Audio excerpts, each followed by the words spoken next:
Hi, this is my PowerPoint for our final exam on the debate versus nature versus nurture and the continuity and discontinuity of care.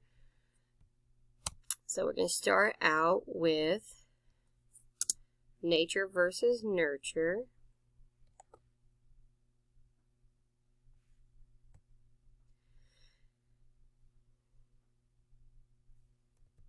Hold on.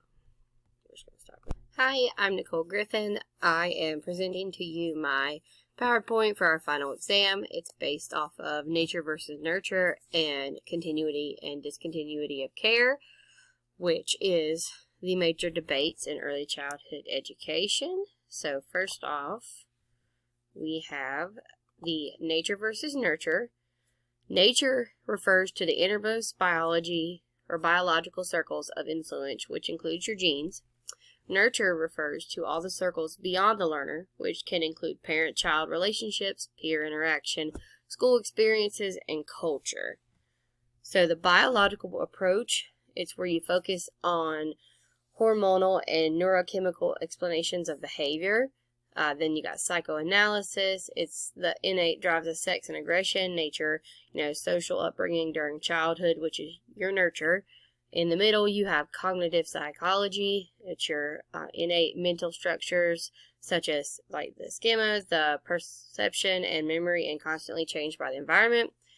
The nurture perspective, or this end of the spectrum, it's humanism. It's how Maslow emphasized basic physical needs. Society influences a person's self-concept. And then on the very far end is behaviorism. All behavior is learned from the environment through conditioning.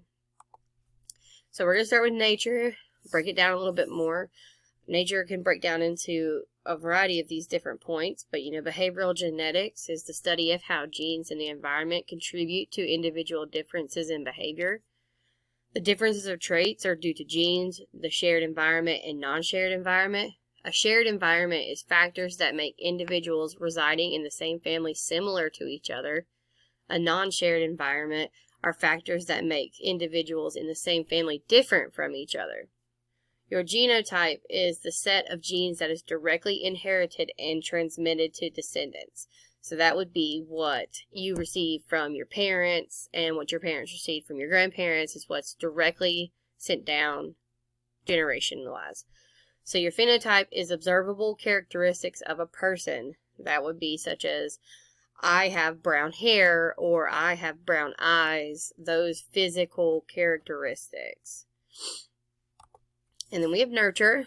Nurture is defined as the many environmental variables that affect a person, including their experiences in early childhood, family and social relationships, culture, and community. Culture is the pattern of values, beliefs, institutions, and behavior shared by a group of people, a pattern that is different from that of other groups and is communicated from one generation to a next. Cultural experiences define how a person is brought up. Just because I have a culture doesn't mean it's the same as, any peers in this class. It doesn't mean that we have the same culture and we had different upbringings and our environments were different as we were raised. This is the biological ecosystem. Bioecological system, and it is got the child at the center, and in the microsystem outside the child is the school, family, health services, their peers. It could be your churches, the child care facility. Outside of that is your mesosystem, but it contains a lot of the same aspects that are in the microsystem. You go to the exosystem, that could be your extended family and your neighbors, like your aunts, your uncles, your grandparents. You got the economical situation out here too. The media, they play a big role in how children are developed and what they're exposed to. We have social services and health care, government agencies, and then you have the school board. Those all make different decisions within a child's life, and it contributes to how a child is raised, the extra resources they're available to, and everything like that. And then you got the macro system on the outside that is the attitudes and the ideologies, if I can get that out, of the culture. So I put in here also epigenetics. Epigenetics is an emerging area of scientific research that shows how environmental influences, such as children's experiences, actually affect the expression of their genes. Epigenetics has kind of become the middle ground in the nature versus nurture debate. We kind of find a medium here that,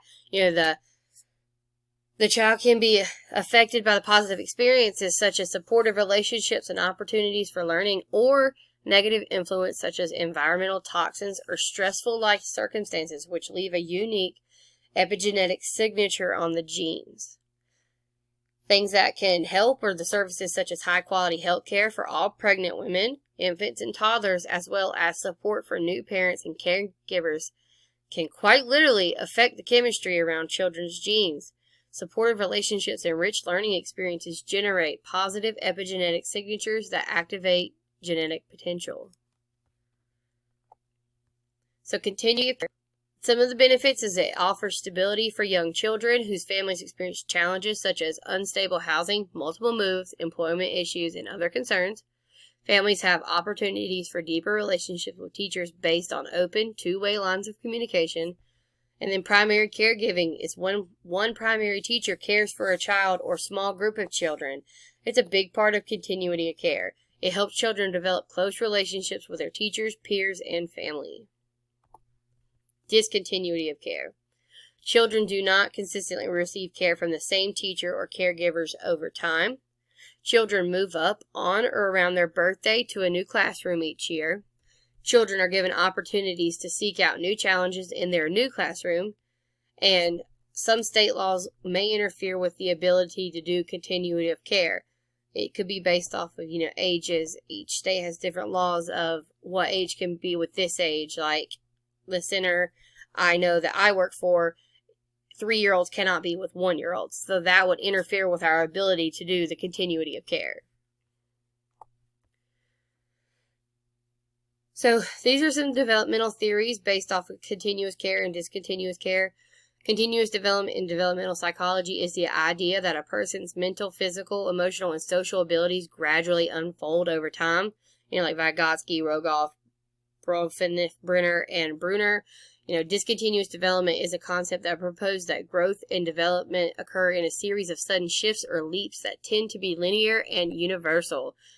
Piaget, Montessori, Kohlberg, and Erikson. So influences on child development and learning. Development and learning are dynamic processes that reflect the complex interplay between a child's biological characteristics and the environment, each shaping the other, as well as future patterns of growth.